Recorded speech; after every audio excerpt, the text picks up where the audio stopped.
ایک شخص تھا، ایک شاعر تھا، الاعشاء اس کا نام تھا، عرب کا شاعر تھا، بڑا مکہ میں بڑی رسپیکٹ، اور اللہ کے نبی کا دور تھا.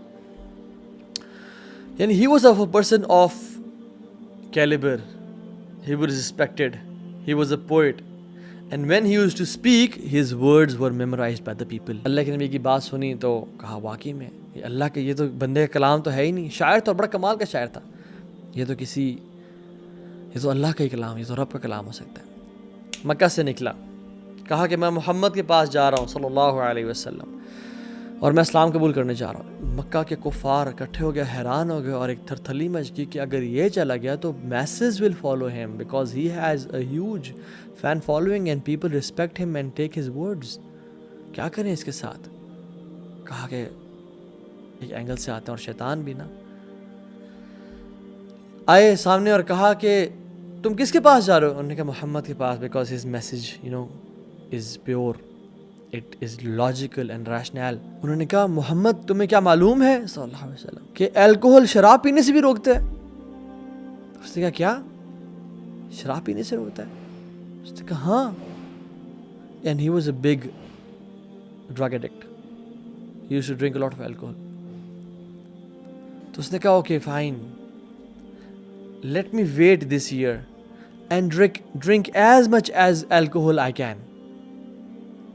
اور میں اتنا پیوں گا کہ میرا دل ہی بھر جائے گا اس سے، اور میں پھر کبھی الکوہل کی طرف یعنی اس کو دیکھنے کا بھی دل نہیں چاہے گا. and I'll satisfy my soul and my nerves and then I'll go next year and accept Islam, تاکہ میری ڈیزائر میرے سے ختم ہو جائے. شیطان بھی نا کس طرح گمراہ کرتا ہے. so people were relaxed کہ شکر ہے مشن accomplished. واپس گیا، شراب پینا شروع کی، and he died that year. inna lillah. He obeyed the people, those who told him to obey his nafs, and he was from the person جو کہ بالکل بہک گیا. قرآن میں کہتے ہیں کہ تم نے دیکھا نہیں اس بندے کو جس نے اپنے نفس کو اپنا رب بنا لیا. اس کا نفس کہتا ہے کہ بری ویب سائٹس دیکھو، اس پہ ایکسیس کرو، وہ جاتا ہے. اس کا نفس کہتا ہے گالی دو، وہ گالی دیتا ہے. اس کا نفس کہتا ہے کہ غصہ کرو، وہ غصہ کرتا ہے. اس کا نفس کہتا ہے کہ کھاؤ اور زیادہ کھاؤ اور زیادہ کھاؤ، وہ کھاتا ہے. اس کا نفس کہتا ہے کہ سو جاؤ، وہ سو جاتا ہے. اس کا نفس کہتا ہے ایڈلٹری کرو، فورنیکیشن کرو، وہ کر لیتا ہے. افرأیت من اتخذ الہہ ہوا، کیا اس نے دیکھا نہیں کہ اس نے اپنے ایک بندے نے خدا بنا لیا اپنے نفس کو.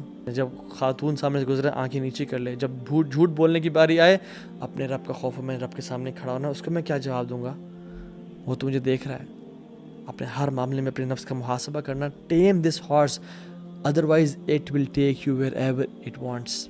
سو کوشش کریں، توبہ کریں، استغفار کریں، ٹرائی یور لیول بیسٹ کہ آپ اپنے رب کو راضی کر لیں انشاءاللہ تعالیٰ.